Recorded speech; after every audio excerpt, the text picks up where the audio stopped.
స్వస్థత, healing. By the wounds Jesus Christ has received, we are healed. Isaiah chapter 53 verse 5. ఆయన పొందిన దెబ్బల చేత మనకు స్వస్థత కలుగుచూ ఉన్నది. యెషయా గ్రంథము 53వ అధ్యాయము 5వ వచనము. తాను పొందిన దెబ్బల ద్వారా విలువైన స్వస్థత కలిగే. గాయములన్ నా కొరకు పొందెను యేసు ప్రభు, నా కొరకు పొందెను యేసు ప్రభు. సొగసైన లేదు, స్వరూపు లేదు, దుఃఖభరితోడాయనో. వ్యాధిగ్రస్తునిగా వ్యాకులముందెన్ వీక్షించి త్రిప్పిరి ముఖముల్. గాయములన్ నా కొరకు పొందెను యేసు ప్రభు, నా కొరకు పొందెను క్రీస్తు ప్రభు.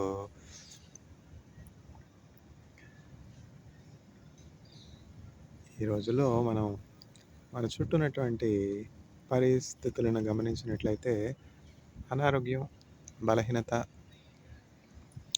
వ్యాధి ఇవి సర్వసామాన్యమైపోయాయి. ఇవన్నీ కలిసి వెరసి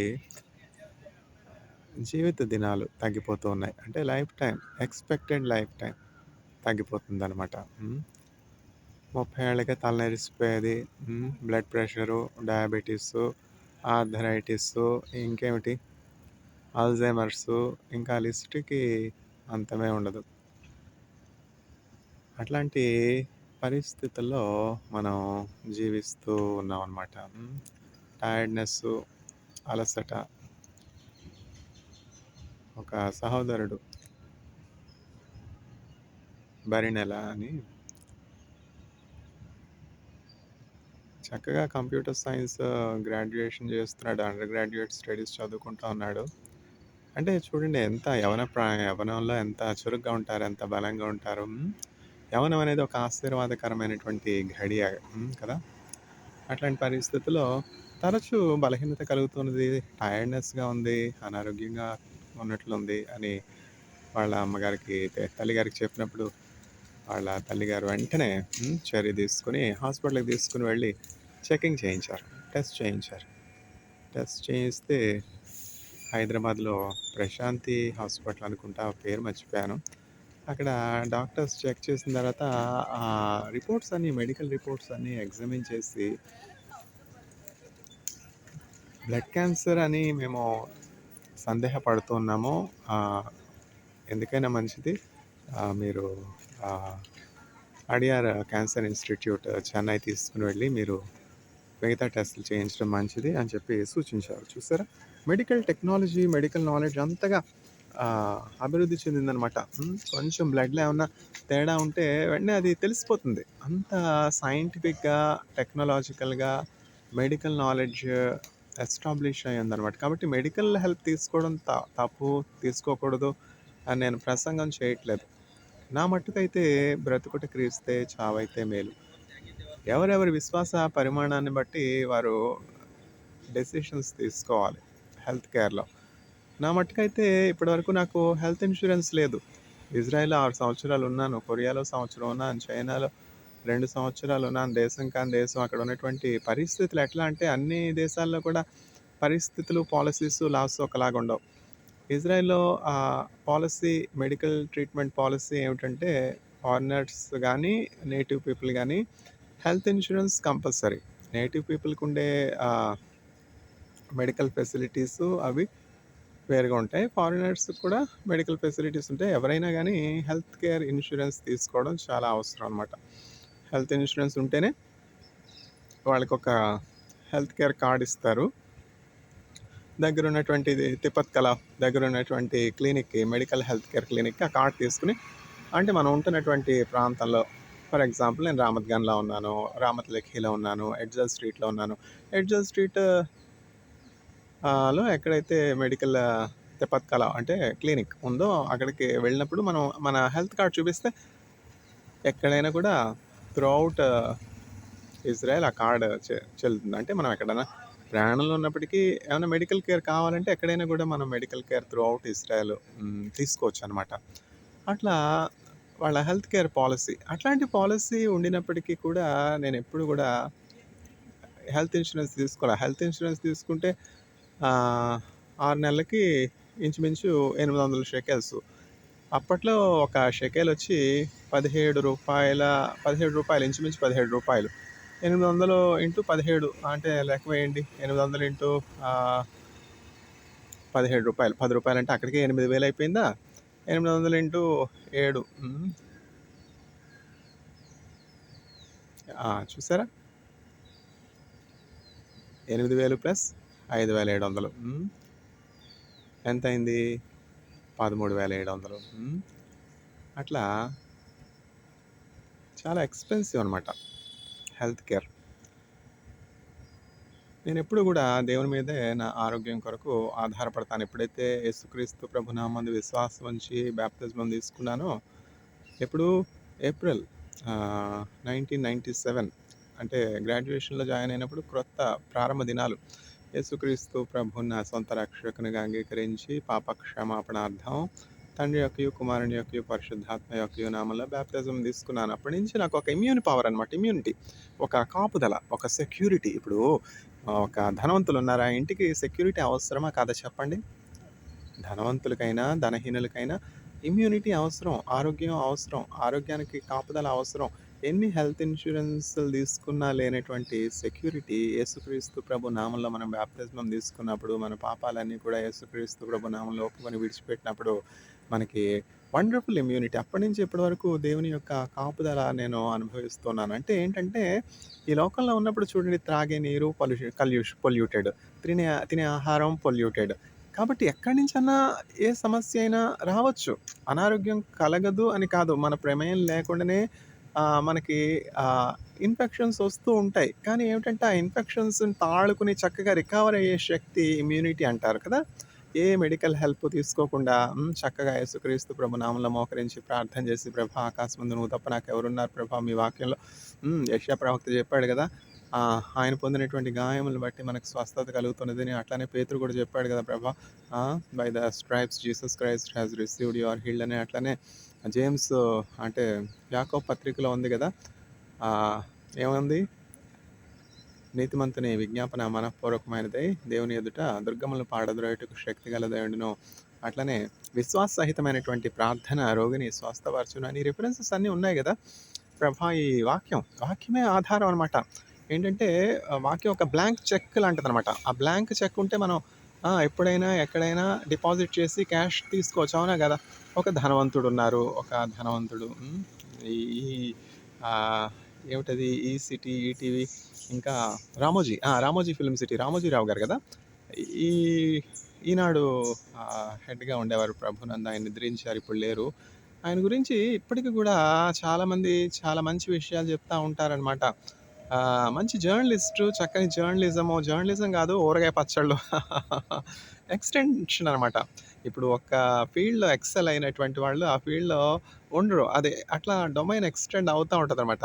అట్లా రామోజీరావు గారు చాలా ధనవంతుడయ్యుండి చాలా మందికి ఉపకారం చేసేవారిగా ఉన్నారన్నమాట. 'రామోజీ ఫిల్మ్ సిటీ', తర్వాత 'ఈనాడు', తర్వాత 'ఊరగాయ పచ్చళ్ళు' ఇట్లా చెప్పుకుంటూ పోతే చాలా ఉన్నాయి. ఆయన గురించి ఒక ఆర్టిస్ట్ ఇట్లా చెప్తారనమాట. ఎవరంటే 'సుధా చంద్రన్' అని పేరు వినేటప్పటికి అందరికి అర్థమై ఉంటుంది. ఆమె చాలా చిన్న వయసులో యాక్సిడెంట్ వల్ల ఆ కార్ యాక్సిడెంట్‌లో అంటే బస్ యాక్సిడెంటో, కార్ యాక్సిడెంటో సరిగ్గా తెలీదు. బస్ యాక్సిడెంటు అని పత్రికల్లో చదివాను. సినిమాల్లో చూసినట్లయితే వాళ్ళు కార్ యాక్సిడెంటు అని చూపిస్తారు. అది ఏ యాక్సిడెంట్ అయినప్పటికీ అది బస్ యాక్సిడెంటో, కార్ యాక్సిడెంటో ఏది ఏమైనా కూడా ఒక యాక్సిడెంట్‌లో మాత్రం ఆమె కాలు బాగా డ్యామేజ్ అయినప్పుడు డాక్టర్స్ సర్జరీ చేసి ఆ ఒక కాలు తీసేయవలసి వచ్చిందనమాట. ఆమె కెరీర్‌లో ఎంతో చక్కని పీక్ మంచి క్లాసికల్ డాన్సర్‌గా ఉన్నప్పుడు ఆ కాలు తీసేశారు. అప్పుడు ఆవిడ ఎంతో దుఃఖంలో ఉన్నదనమాట. ఆమెను గూర్చినటువంటి ఆ విషయం, ఆ ట్రాజిక్ స్టోరీ ఒక న్యూస్ పేపర్‌లో పబ్లిష్ చేస్తారు. అనుకోకుండా ఆ న్యూస్ పేపరొచ్చి రామోజీరావు గారి చేతిలో పడుతుందనమాట. రామోజీరావు గారు ఆ న్యూస్ ఆర్టికల్ చదువుతారు. చిన్న ఆర్టికలే. చిన్న పీస్ ఆఫ్ ఇన్ఫర్మేషన్. మనమైతే ఏం చేస్తాం? అయ్యో! పాపం అట్లానా? ఎంత బాధో కదా! ఎంత కష్టమో కదా! అంతేలే. రాసిపెట్టుంటే తప్పుతుందా? అంతేలే. అది మన తీరు. అంటే నేను కాదనుకోండి. దేవుని కృపను బట్టి ఆహ్, వికలాంగులకి, పేదవారికి, అనాథలకి దేవుడు నాకిచ్చినంతలో వాళ్ళ యొక్క ఫోను నంబర్సు, జీపేలు తీసుకొని రూ. 100, రూ. 1000, 10,000, 40,000, 80,000 నా దగ్గర దేవుడిచ్చిన దాన్ని బట్టి ట్రాన్స్‌ఫర్ చేయడం అట్లా చేస్తాను. ఆ! ఎందుకని? క్రీస్తు ప్రేమ. యేసుక్రీస్తు ప్రభువారు నాకు మేలు చేశారు. నేను కూడా యేసుక్రీస్తు ప్రభు నామమును బట్టి వికలాంగులకి సహాయం చేయాలి. ఇప్పుడు మనకి 2 చేతులు, 2 కాళ్ళు దేవుడిచ్చారు గదా! ఎంత కృతజ్ఞత కలిగుండాలి చెప్పండి. ఇప్పుడు హాస్పిటల్‌కెళ్తే ఒక అనారోగ్యం వస్తే ఎంత ఖర్చండి? ఒక ఎక్స్‌రే తీయాలి, సీటీ స్కాన్ చేయాలి, బ్లడ్ టెస్ట్ చేయాలి. ఆ! ఇవన్నీ టెస్ట్‌లు ఎంత ఖర్చవుతాయి? మెడికల్ కన్సల్టెన్సీ బిల్లు ఇవన్నీ ఖర్చు కదా! ఏ ఖర్చులు లేకుండా యేసుక్రీస్తు ప్రభు ఆయన నామంలో మనకి ఇమ్యూనిటీ ఇచ్చారు. ఎంత సేవ్ అయింది చెప్పండి? నెలకి ఎంత లేదన్నా 20,000 సేవ్ అవుతుంది గదా! ఫ్యామిలీ అంతటికి మెడికల్ ఎక్స్‌పెన్సెస్ ఏమి లేకుండా. ఆ 20,000 దేవుడి నామంలో వికలాంగులకిస్తే ఏం పోయే? ఆ 20,000 అనాథలకిస్తే ఏం పోయే? ఆ 20,000 వెధారండ్రికిస్తే ఏం పోయే?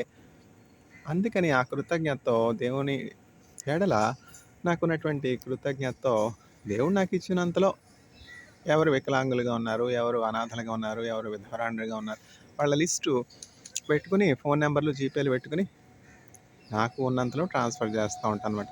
అయ్యో! కాలు పోయిందా? అంతేలే. రాసిపెట్టుంటే ఎట్లా తప్పుతుంది? మిడిసి పడితే తప్పుతుందా? ఇవి జాలి చూపించేది లేకుండా, సహాయం చేసేది లేకుండా ఆ! ఏ ఏ ఇంకా వాళ్ళని విమర్శించేది. ఇంకా లిస్టు చెప్పుకుంటూ పోతే ఇదొచ్చి ఎవరి చేతిలో పడింది news information? Ramoji film city head journalist Ramoji గారి చేతిలో పడింది. ఆయనకేమన్నా పని లేదా? ఆయనకి బాధ్యతలు లేవా? ఎంతమంది ఎంప్లాయీస్‌కి ఆయన సాలరీ పే చేస్తా ఉన్నారు. ఎంతమంది ఎంప్లాయీస్‌కి ఆయన సహాయం చేస్తా ఉన్నారు.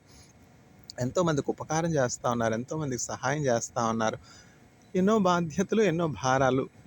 మనం ఏమనుకుంటాం, డబ్బులు లేనోళ్ళే కష్టంలో ఉన్నారనుకుంటాం. ఆ డబ్బులున్నవాళ్ళు అంతకంటే కష్టంలో ఉన్నారు. అంబానీ గారికుండే కష్టం అంబానీ గారికుంది. టాటాకుండే కష్టం వారికి ఇండస్ట్రీస్ వారికుంది. బిర్లా గారికుండే కష్టం బిర్లా వాళ్ళకుంది. ఎవరి కష్టం వాళ్ళకే ఉంది. ఎంత చెట్టుకి అంతే గాలి గదా! రామోజీరావు గారు ఏం చేశారంటే, వెంటనే ఆయన అసిస్టెంట్‌ని పిలిపించి, "నేను వెంటనే ఈ అమ్మాయితో మాట్లాడాలి. సుధా చంద్రన్‌తో ఒక మీటింగ్ ఏర్పాటు చేయండి ఆమెతో" అని జెప్పి, "అమ్మా మీ కథ చదివాను. మీ ట్రాజెడీ చదివాను. చాలా బాధపడ్డాను.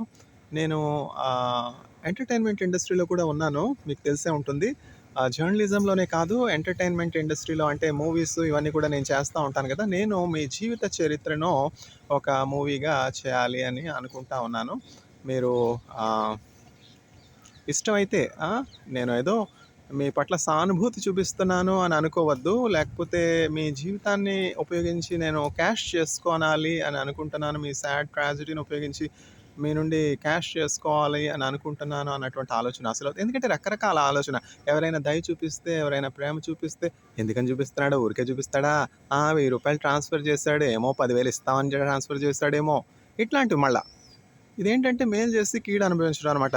అయ్యో! కాలు లేదే, అయ్యో! చెయ్యి లేదే అని 4,000 ఏస్తే ఎందుకు వేస్తాడో 4,000 మళ్ళా నా నుండి 10,000 ఆశిస్తాడేమో. ఎందుకని ఇట్లాంటి చెడు ఆలోచనలు కలిగినటువంటి వారు ఉండొచ్చు.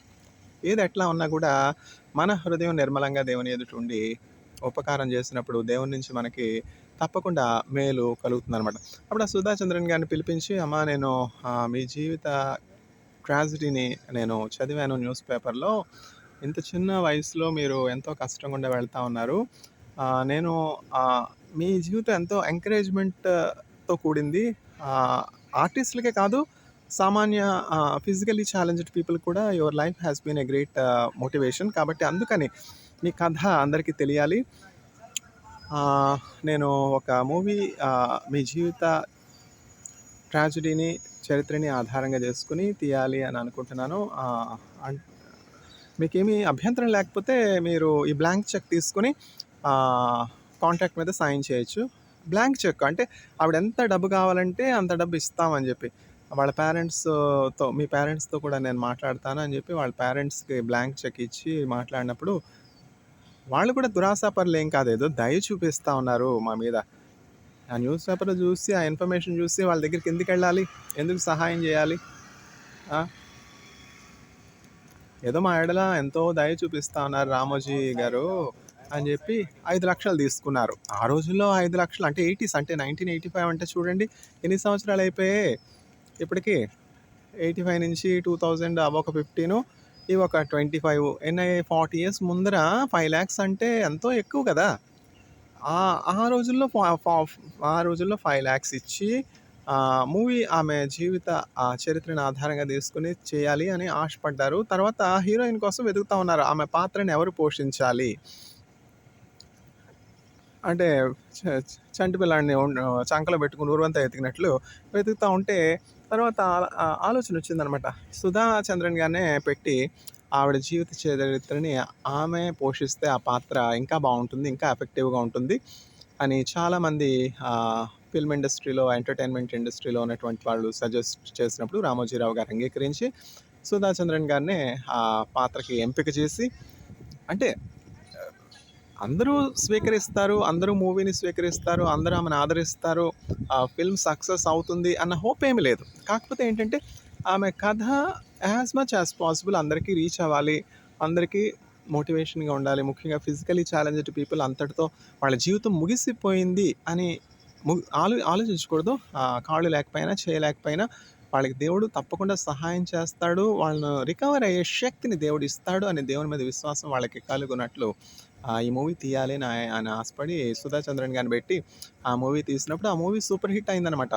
ఆ సూపర్ హిట్ అయిన తర్వాత ఒక స్పెషల్ ప్రోగ్రామ్ అరేంజ్ చేసి అంటే అప్రిసియేషన్ కోసం అన్నమాట. ఆ మూవీ టీమ్‌ని అప్రిషియేట్ చేయడం కోసం ఎవరో అంత జనాభాలో ఆహ్, ఆవిడ చేతికి సుధా చంద్రన్ గారి చేతికి డైమండ్ రింగ్ తొడిగారు. అంటే అక్కడ వచ్చినటువంటి ఆ జనసందోహం అంత ఎక్కువున్నారు. చేతికి డైమండ్ రింగ్ తొడిగేటప్పటికి తర్వాత చూసుకుందనమాట ఆవిడ. ఏమిటిది ఎవరైనా చేపట్టుకున్నట్టుందే అని చెప్పి చూస్తే డైమండ్ రింగ్ ఉంది. డైమండ్ రింగ్ ఉంటే ఆవిడకి అర్థమైపోయింది. ఇదెవరో కాదు ఈ పని చేసింది ఇంకెవరు చేస్తారు? రామోజీరావు గారే. ఆయనే కదా తండ్రిలాగా వాత్సల్యం, పితృవాత్సల్యం చూపించి కాలేనికి నాకు దయ చూపించి అవకాశం ఇచ్చారు. ఈ ప్రోగ్రామ్ అరేంజ్ చేసింది ఆయనే కదా! త్రూ సమ్ మీన్స్ రామోజీ గారు ఇది నాకు గిఫ్ట్‌గా ప్రెజెంట్ చేశారు. అట్లాంటి సర్ప్రైజ్ గిఫ్ట్స్ ఆయన చాలా ఇస్తూ ఉండేవారనమాట చాలామందికి. అట్లాంటి హెల్ప్ ఆయన చేస్తున్నారు. అంటే ఇప్పటికీ కూడా ఆయన చేసినటువంటి ఆ మంచిని చెప్పుకుంటా ఉన్నారు కదా! కాబట్టి ఏంటంటే యేసుక్రీస్తు ప్రభువారు ఏమని చెప్తున్నారంటే, క్రీస్తు యేసునందు మీ ప్రయాస వ్యర్థము కానెరదు. నో యె not your labours in Christ shall not be in vein. మనం ఏమనుకుంటామంటే క్రీస్తు ప్రభువు అంటే ఆ క్రాస్ మీద యేసుక్రీస్తు ప్రభుని చూస్తాం. యేసుక్రీస్తు ప్రభువారు సిలువలోనే ఉన్నారు, సిలువతోనే ఉన్నారు. అనుదినం మనం సిలువను వెంబడించి ఆయన్ని ఫాలో అవ్వాల్సినటువంటి అవసరం ఉన్నది. సిలువ, యేసు వేరు కాదు. కానీ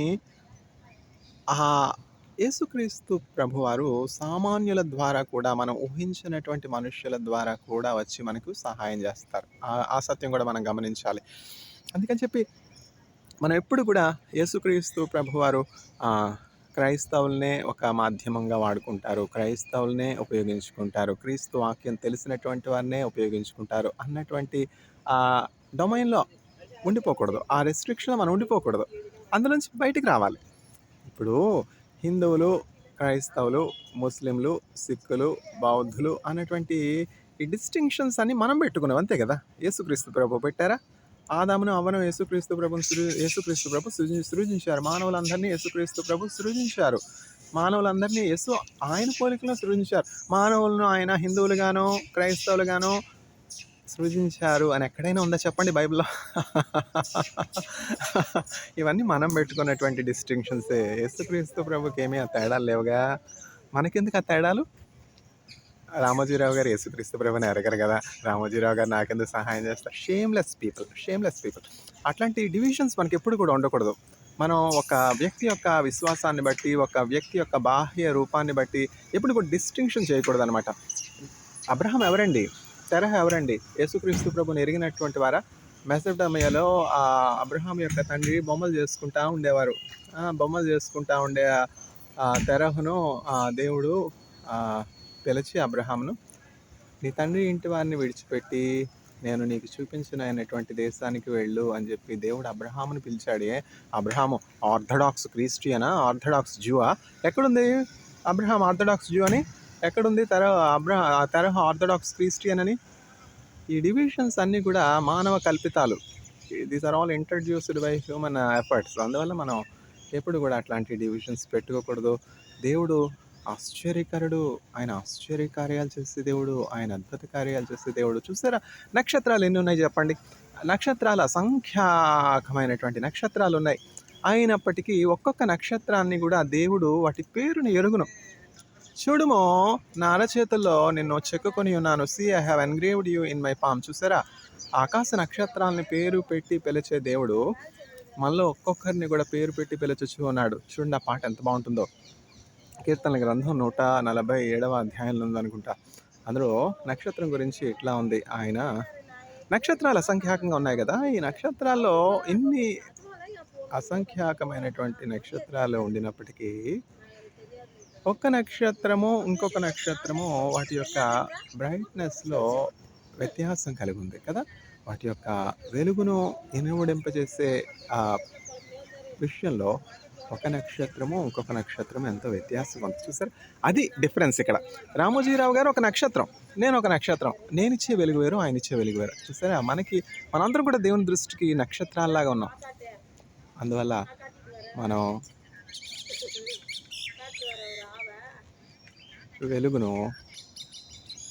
దేవుని వెలుగును ఇనుమడింపచేసేవారముగా మనం ఉండాలి. అందువల్ల మనము దేవుని యొక్క వెలుగును ఇనుమడింపచేసేవారముగా ఉండాలి. అంత మాత్రం కాదు, దేవుడు గొప్ప కార్యాలు ఆయన చేయగలడు. కీర్తనల గ్రంథం 147వ అధ్యాయాన్ని మనం చూసినట్లయితే అందులో ఒక చక్కని కీర్తన ఉన్నదనమాట. ఆ కీర్తనలో ఇట్లా రాయబడి ఉన్నది. నక్షత్రముల సంఖ్యను ఆయనే నియమించెను. నక్షత్రముల సంఖ్యను ఆయనే నియమించెను.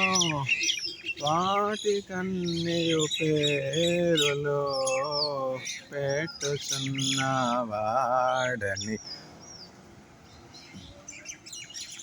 దేవునికి స్తోత్రము గానము చేయుటయే మంచిది. మనమందరము స్తుతి గానము చేయుటయే మంచిది. యెరూషలేము యెహోవాయే కట్టుచున్నవాడని. యెరూషలేము యెహోవాయే కట్టుచున్నవాడని. ఇశ్రాయేలీయులను పోగు చేయువాడని. దేవునికి స్తోత్రము గానము చేయుటయే మంచిది. మనమందరము స్తుతి గానము చేయుటయే మంచిది. గుండె చెదరిన వారిని బాగు చేయువాడని. గుండె చెదరిన వారిని బాగు చేయువాడని. వారి గాయములన్నీయో కట్టుచున్నవాడని. దేవునికి స్తోత్రము గానము చేయుటయే మంచిది. మనమందరము స్తుతి గానము చేయుటయే మంచిది. ప్రభువు గొప్పవాడును, అధిక శక్తి సంపన్నుడు. ప్రభువు గొప్పవాడును, అధిక శక్తి సంపన్నుడు. జ్ఞానమునకు ఆయనే మితియులేని వాడని. దేవునికి స్తోత్రము గానము చేయుటయే మంచిది. మనమందరము స్తుతి గానము చేయుటయే మంచిది. గుర్రముల నరులాందలే బలమునానందింపడు. గుర్రముల నరులందలే బలమునానందింపడు. కృపకు వేడు వారిలో సంతసించు వాడని. దేవునికి స్తోత్రము గానము చేయుటయే మంచిది. మనమందరము స్తుతి గానము చేయుటయే మంచిది. ఆయన ఆకాశమా మేఘములతో కప్పును. ఆయన ఆకాశము మేఘములతో కప్పును. భూమి కొరకు వర్షము సిద్ధపరచువాడని. దేవునికి స్తోత్రము గానము చేయుటయే మంచిది. మనమందరము స్తుతి గానము చేయుటయే మంచిది. దీనులకు అండాయనే భక్తిహీనులకు కూల్చును. దీనులకు అండాయనే భక్తిహీనులకు కూల్చును. ఆత్మతో దేవుని స్తుతులతో కీర్తించుడి. దేవునికి స్తోత్రము గానము చేయుటయే మంచిది. మనమందరము స్తుతి గానము చేయుటయే మంచిది. వాక్యమును యాకోబుకు తెలియజేసిన వాడని. వాక్యమును యాకోబుకు తెలియజేసిన వాడని. ఏ జనమునకిలాగునా చేసి ఉండలేదని. దేవునికి స్తోత్రము గానము చేయుటయే మంచిది. మనమందరము స్తుతి గానము చేయుటయే మంచిది. పిల్లలను ఆశీర్వదించి బలపరచునే గుమ్మము. పిల్లలను ఆశీర్వదించి బలపరచునే గుమ్మము. మంచి గోధుమ పంటతో తృప్తిపరచువాడని. దేవునికి స్తోత్రము గానము చేయుటయే మంచిది. మనమందరము స్తుతి గానము చేయుటయే మంచిది. గొర్రెబొచ్చును పాలిన హిమము కురియజేయును. గొర్రెబొచ్చును పాలిన హిమము కురియజేయును. బూడిదను పోలిన మంచు కణములు చల్లును. దేవునికి స్తోత్రము గానము చేయుటయే మంచిది. మనమందరము స్తుతి గానము చేయుటయే మంచిది. యెరూషలేమ యెహోవాను సీయోనుని దేవుని, యెరూషలేమ యెహోవాను సీయోనుని దేవుని, కీర్తించుము కొనియాడుము ఆనందించు వాడని, దేవునికి స్తోత్రము గానము చేయుటయే మంచిది. మనమందరము స్తుతి గానము చేయుటయే మంచిది. అందువలన యేసుక్రీస్తు ప్రభువారు మన కొరకు ఆయన ప్రాణాన్ని అర్పించారు. యేసుక్రీస్తు ప్రభువారు ఆయన స్వకీయ సంపాద్యమైనటువంటి యాకోబుతో సమాన స్వాస్థ్యము మనకిచ్చారు. దేవుని పిల్లల మగుటకు అధికారం ఇచ్చారు. ఇంత గొప్ప భాగ్యము, ఐశ్వర్యము దేవుని నుండి మనం పొందుకున్న తర్వాత మన చుట్టూ ఉన్నటువంటి వారి విషయంలో ఎట్లా ఉండాలి? వికలాంగుల పట్ల ఎట్లా ఉండాలి? పేదవారి పట్ల ఎట్లా ఉండాలి?